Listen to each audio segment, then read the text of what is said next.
All right, we are live on video now too. Sorry for the slight delay. There was weather in Chicago, which is delaying all the inbound flights. So, but Steve, thanks for doing this. You ready? Absolutely. All right, Great here to be we with go. you, Tom. Make sure I'm recording this. I am good.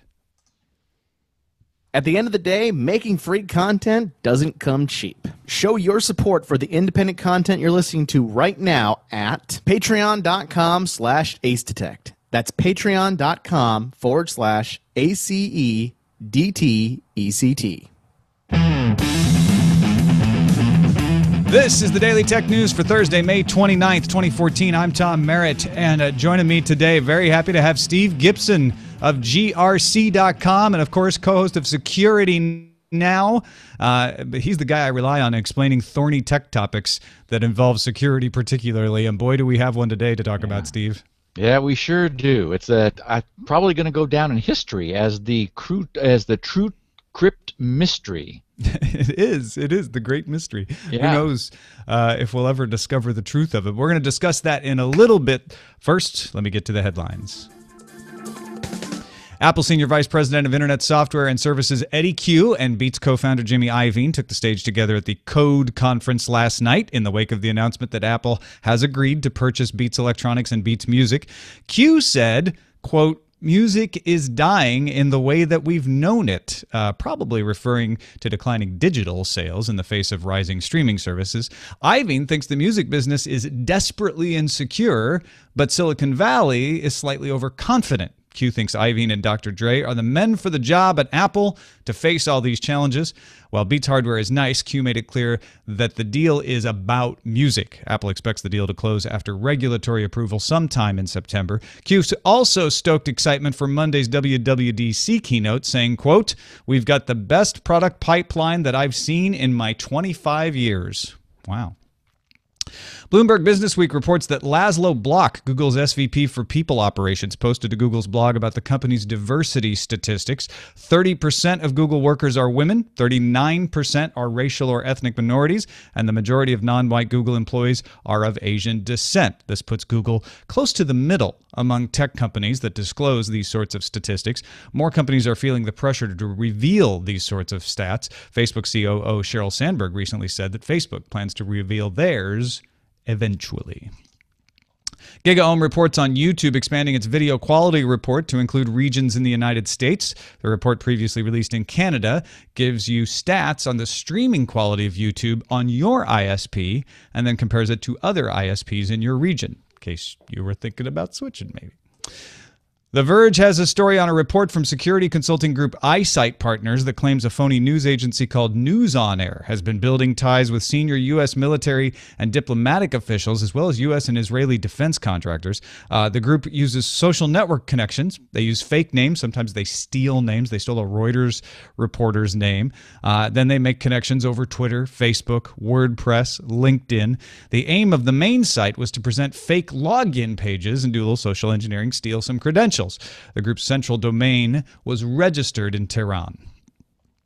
BBC reports Turkey's constitutional court has ruled a block on YouTube violated the country's freedom of expression laws and have ordered ISPs in Turkey to lift the block. Lower courts have previously ordered the block to be lifted, but the government did not respond, claiming offending material still exists on YouTube. They didn't want to lift it. BBC also reports London's Transport Authority has announced it does not believe Uber's car service breaks laws by using an app to determine charges.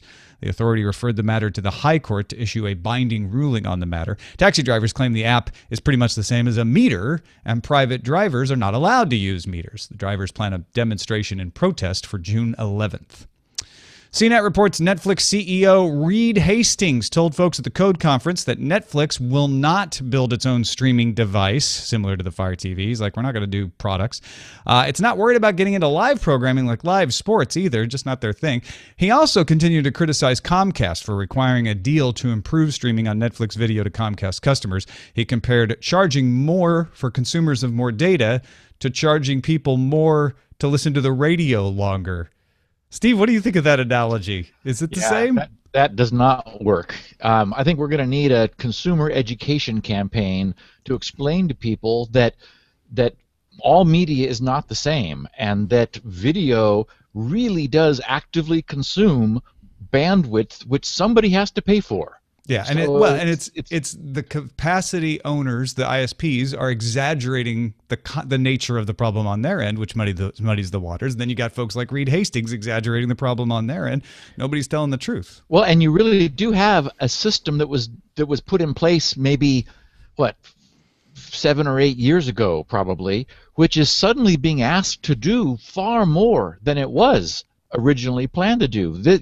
Watching movies, having a whole bunch of people watch movies is very different than surfing the web, where they click and view and so forth. You definitely need more interconnections for that. Yeah, there's just more bits flying around. More bandwidth. Yeah, you need megabits. Time for some news from you. These are stories submitted on our subreddit, dailytechnewsshow.reddit.com. Our top story on the subreddit is the one we're going to talk about in a little bit. Nova461 submitted the Ars Technica story about the developers of TrueCrypt redirecting traffic from their website to that SourceForge page, claiming the software may have security vulnerabilities, and they are pulling it down due to the end of support for Windows XP, and will no longer develop TrueCrypt. The developers posted instructions for using alternative disk encryption on Windows and OS X. More details to come in a second. Kylde submitted the Ars Technica story that a group at Brigham Young University has created an app for Google Glass to help the deaf view an American Sign Language interpreter in dark situations like a planetarium without bothering other attendees by turning on lights or something like that. The project is called Sign Glasses. Full results of the group's research will be published in June at the Interaction Design and Children Conference. Captain Kipper passed along the Ars Technica story about researchers at Japanese telecom NTT publishing a paper that includes a description of a working 115-bit optical random access memory device made of photonic crystals. Crystals can store light in a high-energy state and emit it after a high-energy pulse, thus giving you the capability to do some optical bits. Now, granted, they've only achieved, 115 bits so far. That can be increased, but the bad news is the power usage. 28-bit memory takes about 150 microwatts to store, which will be hell on your battery life. But if they can figure that out, fiber optic signals wouldn't have to be converted to electronic ones to be useful in RAM. Fiber to the RAM, Steve. Just right into my computer. Just like the little wafers they had on the Enterprise. Yeah, exactly. And SkyJedi let us know that Ars Technica reports that the Linux Foundation's Core Infrastructure Initiative, which was formed in response to Heartbleed, has raised enough funds for a security audit of OpenSSL's codebase, as well as salaries for 2 full-time developers. OpenSSH and Network Time Protocol will also receive support for developers and infrastructure. It's a start, right, Steve? Yeah, we don't want it to go the way of TrueCrypt. We want OpenSSL to stay around and be something that we can rely upon. I mean, we're really going to see a change, I think, in the way open source software is appreciated. Yeah, absolutely.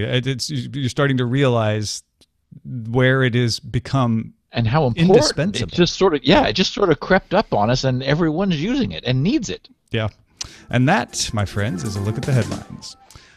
Don't want to let you forget that the Daily Tech News Show has t-shirts. Why? Because, Mustafa gets a little money, and so do I every time you buy one. And they're nice shirts. Go check them out, slashloot.com, SLASHLOOT.com. The DTNS logo that Mustafa made, I think, is fantastic, and so who wouldn't want it on a shirt? You can get it in white, black, and ash. Just look in the podcast section. There's a lot of other great shirts over there at slashloot.com as well. Check it out. And just another way for you to support the show if you're looking for one. All right, Steve, want to start off with what happened a little bit. I'm going to make my best stab at it and tell me if I'm missing anything here. TrueCrypt.org, as I mentioned, now redirects to a SourceForge page. It warns of unfixed security issues. They say the development of TrueCrypt was ended in May 2014 after Microsoft terminated support of Windows XP. In all red letters, they write, using TrueCrypt is not secure, so they're not mincing words about this. And then they give instructions for installing BitLocker on Windows or File Vault on Mac. And they just sort of say, if you're on Linux, go find something. They don't really give you much of instruction there. And the background to some of this, there have been an audit that was released last month that found no evidence of backdoors. They were going to do further audits about other aspects of the security of TrueCrypt. Matthew Green, a professor specializing in cryptography at Johns Hopkins, spearheaded the audit. He was tweeting about the removal yesterday. And you had a good article up kind of explaining, partly based on Green's tweets, how we know this probably isn't a hoax, right? Well, so yeah, the first, immediately this came to our attention because the TrueCrypt website, TrueCrypt.org, that's been there like forever. I mean, I remember 10 years ago it was called ScramDisk, and this is the evolution of ScramDisk. It was renamed TrueCrypt, and it's been moving along, and its most recent release was 7.1a back in 2012, so two years ago. So suddenly that disappears, and the first thing that everyone thinks is, oh my God, their site got hacked. This is a hoax, because this, it didn't make any sense to anyone. It said Windows XP support was terminated. Okay, well that has nothing to do with TrueCrypt, but okay. And because TrueCrypt is multi-platform, it runs on everything, and the fact that XP support is terminated doesn't mean that the apps that run on it or the things you would use it with are in danger. And then it says, as you said in red, it says, warning, TrueCrypt may have, doesn't say does, says may have unfixed vulnerabilities. I mean, the point being, we're not going to continue it any longer, in the same way that Microsoft is not going to continue updating XP any longer, which seems to be the only way you can connect these two otherwise seemingly randomly, associated events. But the really interesting thing was that they released at the same time a next version. So it's been 2 years. They called it 7.2, which is a logical progression from 7.1a. And across all the platforms, this one only can be used for removing existing TrueCrypt volumes. That is, sort of backing out of TrueCrypt use, converting it back into an unencrypted drive, and then, as you said, they sort of kind of say, well, if you still really want this, go use BitLocker from Microsoft. So those of us who were interested in this yesterday immediately took a look at the signatures, which is the cryptographic signatures on these files, which is the way we can actually get some sense of authentication and verifiability. And the certificate that was used for the Windows XE back on version 7.1a expired since then. So 7.1a was signed with a certificate that had been purchased from GlobalSign, one of the major certificate authorities on the net.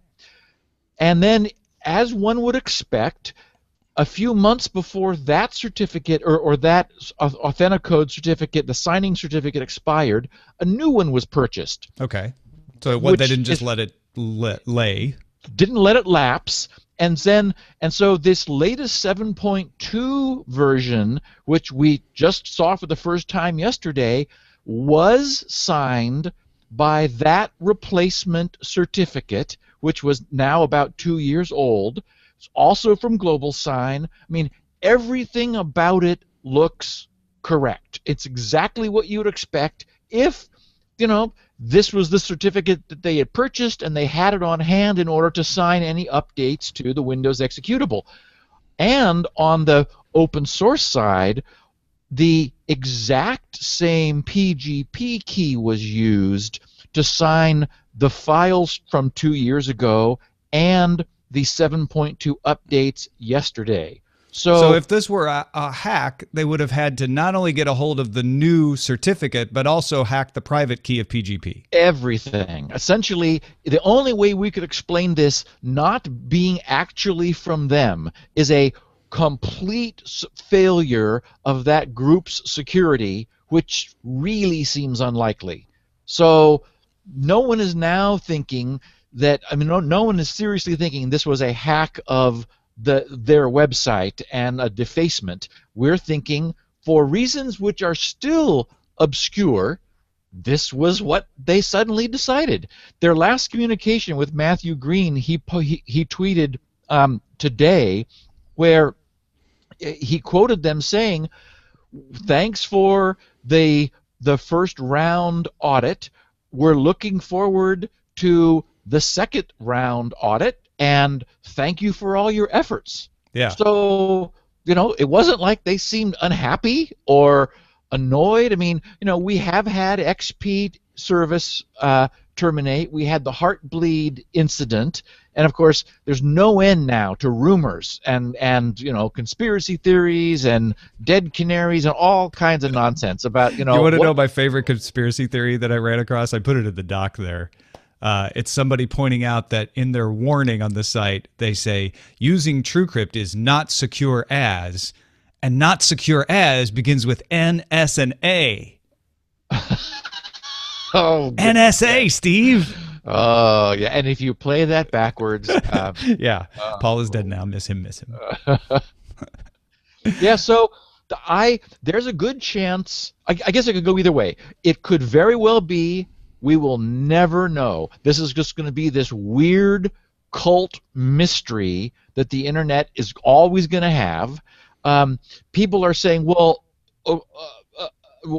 what do I do? I wanted to use TrueCrypt, or I still want to keep using TrueCrypt. They're saying use BitLocker. What's the choice? And I mean, there isn't anything you could definitively say. The audit, we should mention, was only an initial partial audit. It said nothing about the internal crypto.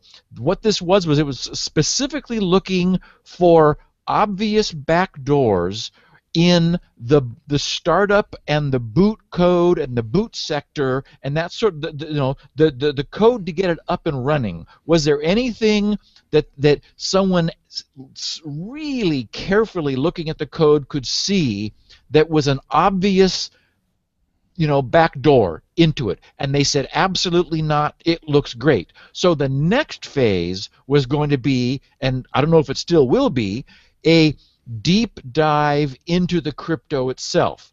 So one of the many theories, and you just pick which one you like. One of them is that when or if people did look deep in, they would find something, or they might find something. Maybe there actually was a known problem with the backdoor, with the crypto that would give an organization like the NSA a means of decrypting your drive. I don't think so, because on my podcast for many years we've covered incident after incident where somebody is using TrueCrypt, that exact product, to encrypt their laptop. They're believed to be a child pornographer with horrible stuff stored on their drive, and the FBI's efforts are completely thwarted. In fact, there was a drive, I think it was in Brazil, that got sent after the Brazilian authorities couldn't crack it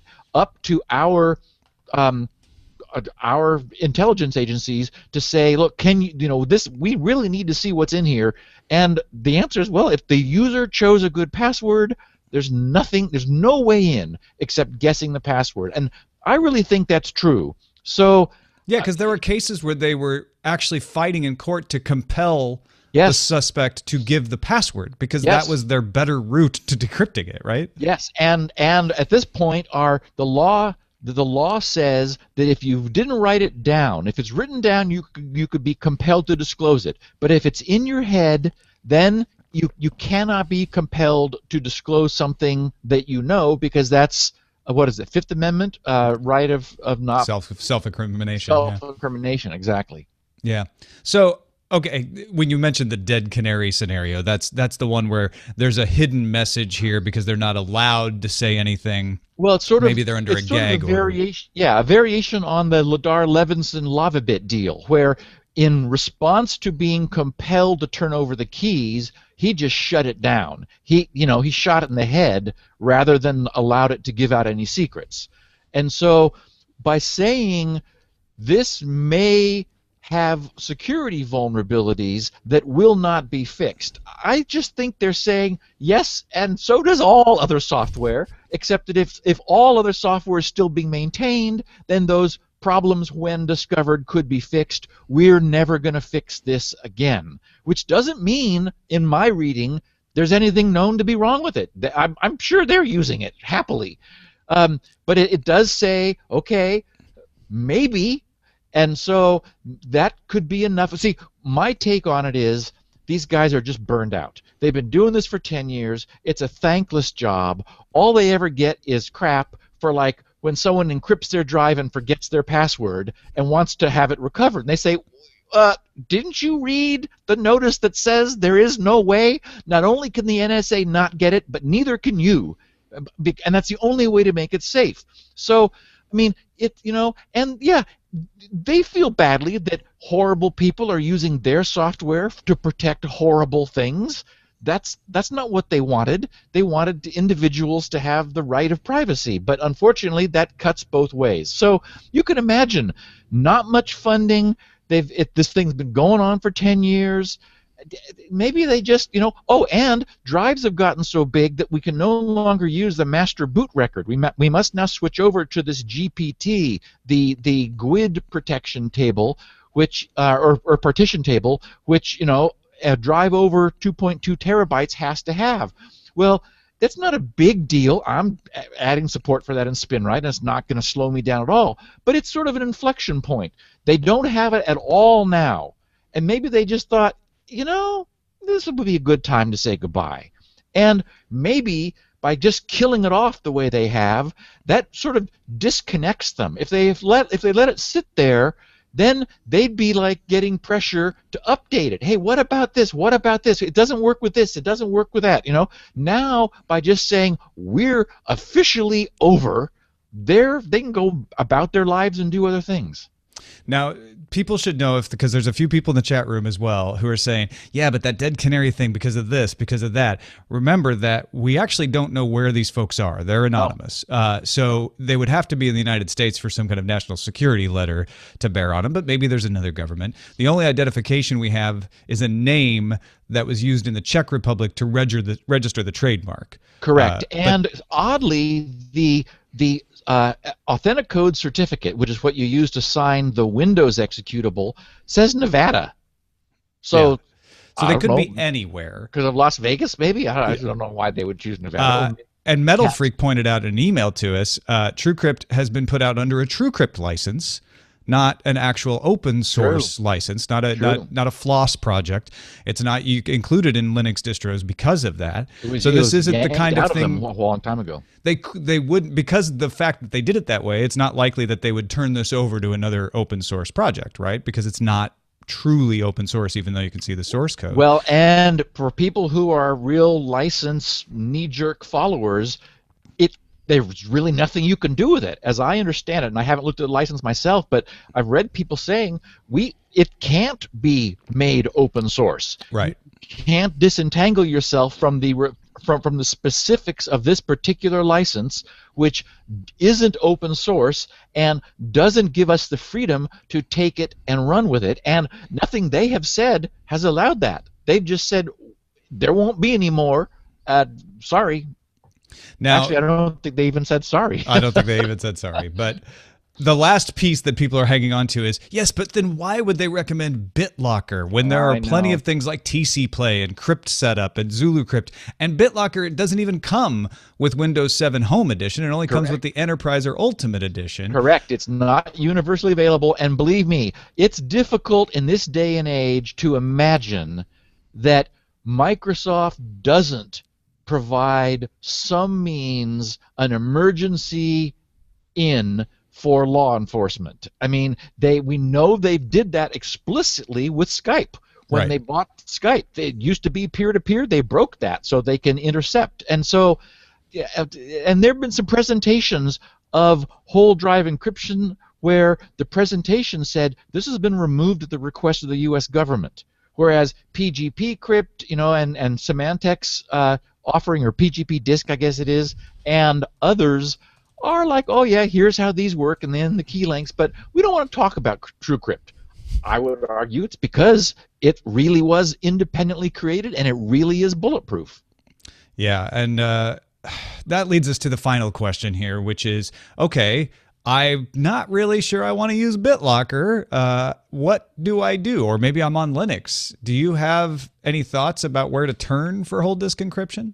I frankly, I would really stay with TrueCrypt. We have version 7.1a that's cross-platform. You're going to have a problem if you need to use GPT partitioning because it doesn't support that. But so that puts you at a 2.2 terabyte limit. So that may be a problem. But my sense is it's been around for 2 years. The code we have has been around for 2 years. There is probably nothing wrong with it. These guys just got tired of being responsible for it.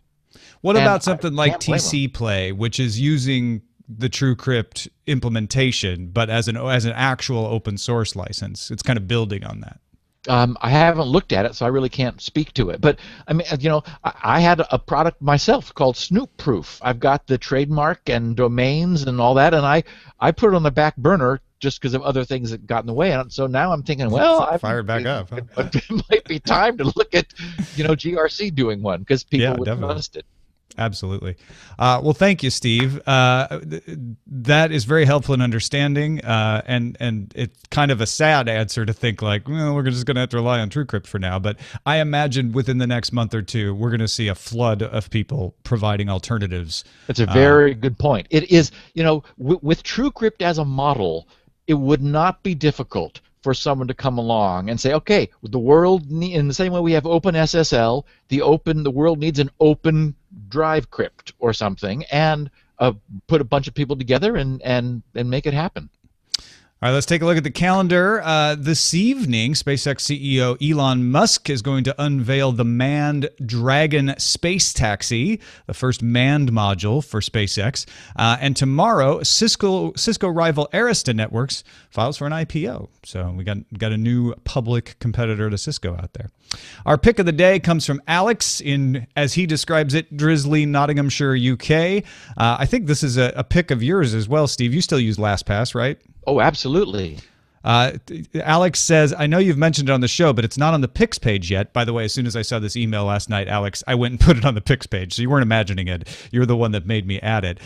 He thought he'd mention a recent feature that's been introduced to LastPass that's meant he finally purchased the premium version, and it's turned out to be the best £8 annual he's spent on an app. It's about $12 US. The killer feature is password completion in Android apps, including Chrome for website logins. I recently got an Nexus 7. And setting it up with all my apps took no time at all because I first installed the LastPass app, which filled in all my logins as I went.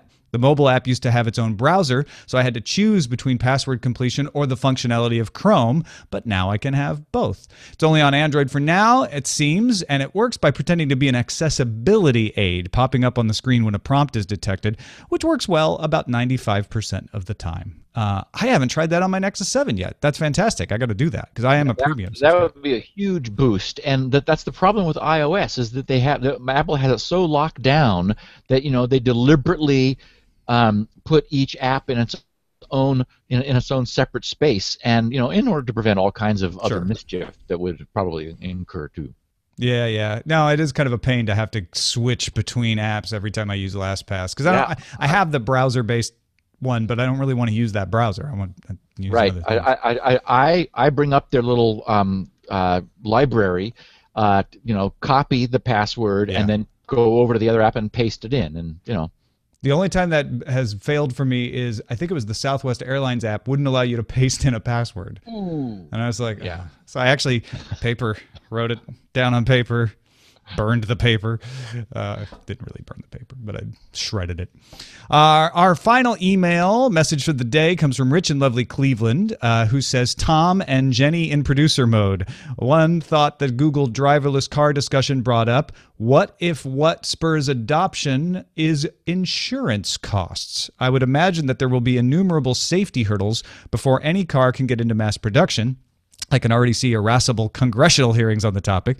Assuming that these fears could be adequately assuaged and a product brought to market, I could see one big incentive to adoption would be insurance. It would depend on how the insurance scheme is set up for completely automated cars, but theoretically, the instances of operator error would be limited to things like not properly maintaining the vehicle. And he says, as a side note, leading to the inevitable headline, man convicted of vehicular manslaughter for failure to apply critical firmware update.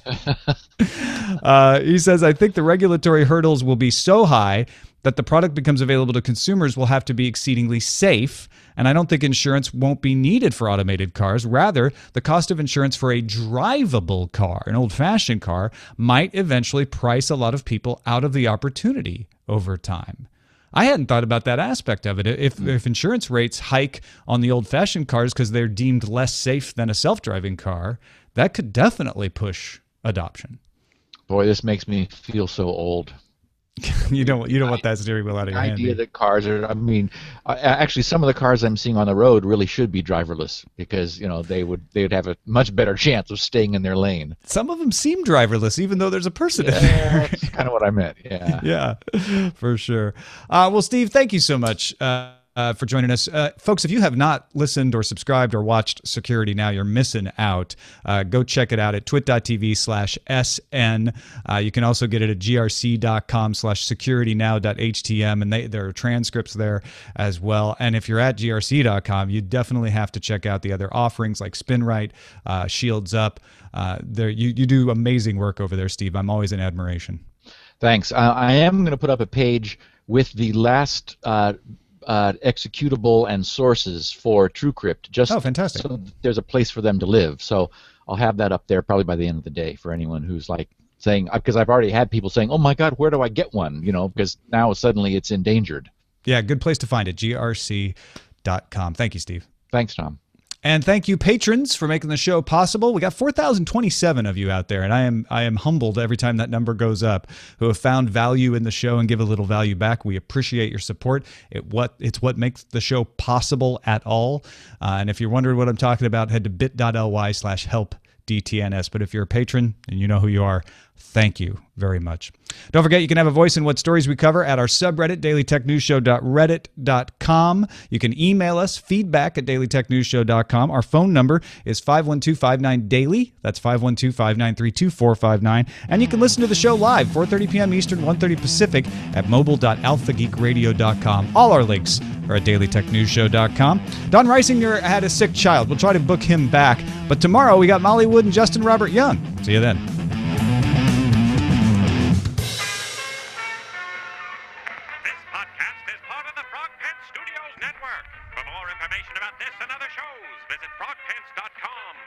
Audio program so good, it's like you're there. And TVZ Gone says, well, Ace Detect, driver-equipped car does not equal intelligently operated car. Well put. Oh, that was great, Steve. Thank you. Cool. Well, I'm glad, and we made it happen. I'm sorry for this little stutter there at the start. But not a problem. Now I know. So yeah, we'll do it this way from now on. Sweet. Great. All right, man. Well, I'll let you go. Have a good rest of your afternoon. Thanks, buddy. Talk to you later. Right, man. Cheers. Bye.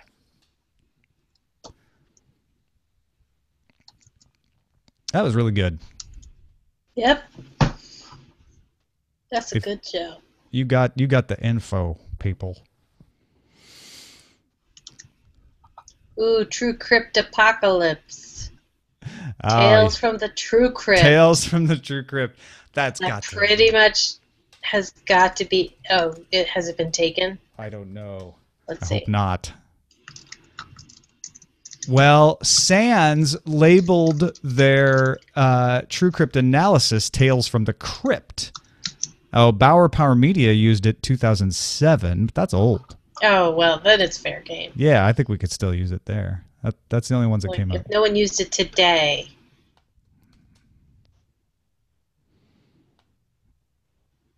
Yeah. Yeah. Done. First.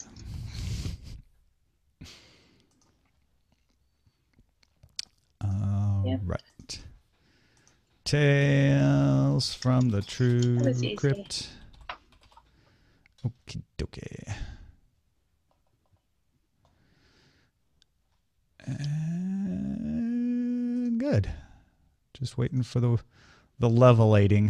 I'm just levelating people. TrueCrypts and Bloods. Todd Whitehead, man. I don't know. I don't know if I want to. It's too bold for my blood. I don't want to be hanging that scarf out there. Oh no. We don't wear no colors on this show. We are tech neutral. Our color is the color of Earth. What color is a chip? Is it chip? Yeah, like a Intel processor color. That's our color. Black. Or like a black or gray silver-ish. I was thinking like, the planet, man. Because we're all from Earth. Mm-hmm. Oh my gosh.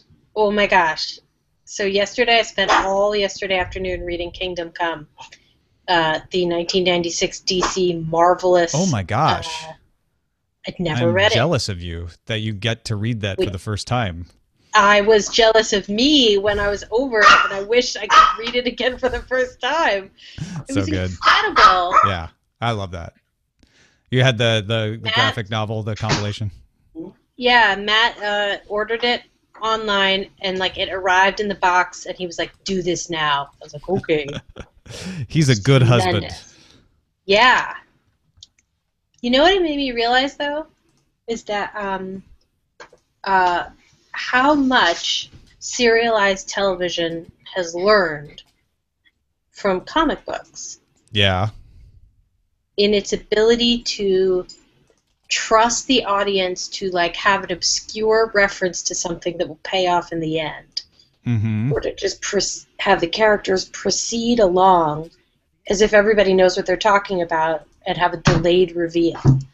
And that, I feel like it has to be people like Jeff Loeb and all the guys coming over from the comic books over to TV. It's just I saw this paradigm of, and it's really always so obvious in a full compendium, like a graphic novel or a comic book compendium. Yeah. I would assume that sort of the combination of actual comic writers moving to TV writers growing up reading these comics as they're developing this, and just sort of the similarities of the forms as TV lost its restrictions on what it could do with the advent of cable and HBO and stuff. That all is like a perfect storm. Yeah, and it just and I think that and I just don't read enough serialized comic books. I just didn't when I was growing up, and now it feels crazy to do it unless it's a big fat finished product right in front of me. But it just something like that made it so clear how much TV owes to, even visually. If you look at the Walking Dead TV show, how much it owes to. Well, yeah, totally. The graphic novel itself. Mm-hmm. And I thought so then why is it that movies can't jump on board? Well, and there's also that there's the idea that comics were stealing from television at a certain point in their own evolution, right?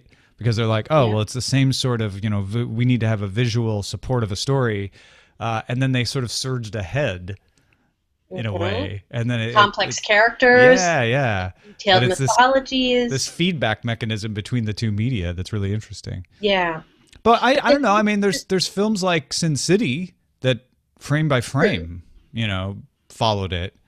Some people don't think it worked. I did. Came out a while ago, so it's the vast. There'll always be these movies that really nail it, right? But less and less on average. I mean, why can't DC even get it right? Well, that's a different question. That's a question of why is the studio in charge of DC not very good? Yeah. That's a whole other question. Yeah. But it made me sad. I would assume they're just not in a place where they could ever make a Kingdom Come movie, but they kind of should. Well, yes. No, I see where you're going with this, right? If that was a Marvel property, you'd just be assuming. They'd have done it. that it was. Yeah, Yeah, you'd be assuming like, they'd get there. it must be in the works already. Yeah, it's like, but it's the same example of like why Spider-Man movies, only one of them was really great of all the Spider-Man movies, and that's that's Marvel, so it's not like that Marvel is the end all be all. It's just well, the but it's studio that not supports Marvel now Disney is- Marvel. It's Sony Right. Marvel. So is that It's Sony Marvel. Is that the The issue? pre-existing deal. Same with Right. X-Men, although X-Men has done better. But is X-Men's Fox or 20th wait? Century Fox. Yeah. Yeah, 20th Century Fox, right? So there you go. It's Sony's not very good at it, I guess. Yeah. Who's the studio bummer. for the Batman stuff? Batman, I think is. My heart wants to say Warner's, but I need to check that out. Because The Dark Knight was amazing, right? DC did Yeah. do a great job with that. It's Superman that you always think of as. And we were them all not- super excited. We're like, they did it right. And then there was like the third Batman. I liked the what? You didn't like the third Batman? It was very expositionary, and there was a noted lack of Batman. I don't. Is that a universal opinion though? I don't. It's my opinion. Warner Brothers. It was I have great. I have a feeling that some people in the audience think your punishment should be more severe for saying that. Oh, my punishment should be more severe for not liking the third movie. Their anger rises. Ferocious. Look, Bane's position was a good character, but he was very, very plotty. But that said, I mean, It that's just- not even your best example as far as DC. It's like No, I know. Superman, Man of Steel. Oh, and yeah. Superman. I mean, come on, people. Yeah, they're just not doing it there. You want to make an interesting Superman movie? Make that. Make And they Kingdom Come. They just don't have the will to do a Wonder Woman movie as much as they Yeah. or even a TV show. Yeah. I'll tell you where DC is kicking asses with Arrow on the CW. Yeah, I heard that got much better. We gave up for a while, and then we heard it got better. It was okay first season, but I could see you bailing on it because you're like, not my thing, Monster of the Week, whatever. Because the only really compelling thing was the backstory, and you didn't spend that much time with it. But yes, this season they turned it into a superhero TV series. It stopped being, it stopped having those Gossip Girl moments. I'm laughing at TV Zecon. What did he say? This mask smells like fox. This mask smells like what? Now that's Sean Connery suddenly. That's not Bane. Yeah. Where's all Bane? Right, that was a Scott Johnson Bane joke. Yeah, I'm sure somewhere at all the studios that own the majority of the DC properties, there is a bulletin board. And that bulletin board goes from Man of Steel versus Batman all the way to King. You know what I mean? Like, there's some 48 movie plan, but they should just skip that and go right to Kingdom Come.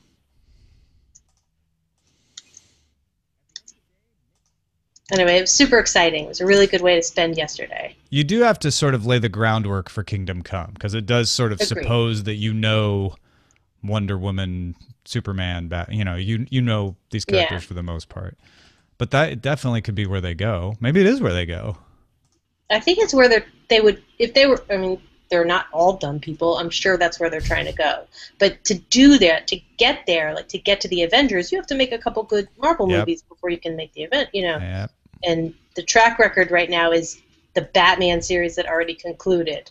That's it. That's all they got to show. Well, yeah, I mean, and their previous best run was the Superman series with Christopher Reeves. That's saying something. That it's that long ago. Yeah. Anyway, we'll see. I haven't given up hope. So Warner Brothers does own all the rights to DC Comics. Okay. Well, maybe According that's to Jazz. part of the problem. Marvel's, everybody's like, oh, I wish Marvel had given all the rights to Disney, but Marvel wasn't owned by Disney when they started this, and maybe the smart plan is to divvy up those fees, so that you see which studio handles them better.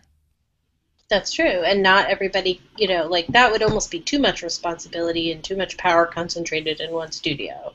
Although, if I had to give it, I would give it to Kevin Feige. Feige? Yeah, I never know how to say his name pronounce either, his- but I know who you mean. His last name is one of those that should be written and not said. Feige. But I would. No way. Him and Joss, they have my seal of approval. I have to admit, and I know I'm a Pollyanna, I am very hopeful about J.J. Abrams with Star Wars. So, yes. But, as a Star Trek fan, it's one of those things that was like, clearly the moment J.J. Abrams knew he was getting Star Wars, his attention to the Star Trek reboot went like, you've propounded this theory, and I don't see it personally. Yeah.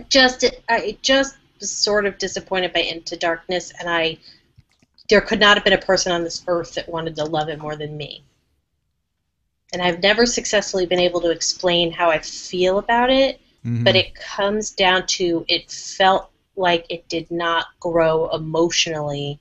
It felt like J.J. Abrams hitting all the same beats in a different movie, rather than different beats with evolving characters. How about that? I think Apple is going to send you a cease and desist for using beats so many times in that sentence. Yeah, I know. They can sue us all now. Story beats. They can't take story beats from us. I understand what you're saying when you say that. I'm not so certain that I saw it that way, but that's different. Yeah. I get what you're saying. It felt to me, someone who bought into those reboot characters so much, hollow.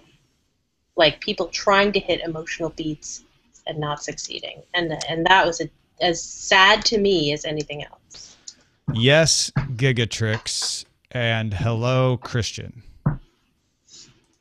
Wait, I missed them. Gigatrix. I was just there. I had turned on Q&A on a whim earlier. Oh. And then forgot. And those were the two responses in there. Oh, cool. Thanks, Beatmaster. GeekTwins.com has a guide to all of the who owns what. Cool. Sweet. Woo. I'm super excited to read that annotated Kingdom Come because, like, I didn't understand like 80% of the characters in there. Yeah, there's a bunch that I didn't know the first time I read it either. It was my first introduction because there's so many. Like, if you were like a huge DC fan, that's Lollapalooza, man. Everybody's in there. Yeah. All right. Well, all right. I think we've done our jobs. I hope we have. Yep. And I hope you feel truly cryptic or not cryptic about non-cryptic. Yeah. Oh, the ribbons. The ribbons. The ribbons? There's a movement afoot for ribbons to wear under Nerdtacular badges. Oh, I have sword and laser ones from Baycon. Yeah. I could bring those So, and use a Sharpie. Just I would step up to make them because I assume they're you just cheap. order them. And you order them. Oh, I wasn't going to actually make ribbons. Okay, good. But like to create them. But how would we find out how many would be needed? Oh, I got like the minimum order for Baycon and didn't run out. So probably just do the same thing.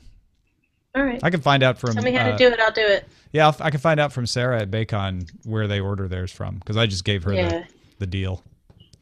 And apparently they want all the different shows to have them, but that would be the responsibility of all the different shows. Yeah. All the different shows should have them. You go tell them. I'll tell them too. You go tell all the different shows to have them, and we'll have them. How about that? Although I am on all the different shows. Damn it. No. Well, why don't we just take the trend-setting position? Yes. Or the people who like all the different shows can get those ribbons made. But you can definitely have a DTNS patron. See, if I had endless amounts of money, I would do all the FSL Tonight teams, even. Right. Which would be awesome. That would be smart. The thing is, you have to order, like, I think the minimum order is 40 for each one. Yeah. That's a lot. DTNS, we could do that. TMS, no, not our show. Night Attack, not our show. Which shows are ours and not. I know, I'm just reading Cord Killers. I was just trying to think of... It's just, for me, it's FSL Tonight, Cord Killers, Sword and Laser, which I already have. Current Geek, which I can make Scott do. Yeah, there you go. Yeah. Autopilot. There will be autopilot again someday. Don't worry. All right. Stopping the video broadcast. Right. Thanks, everybody.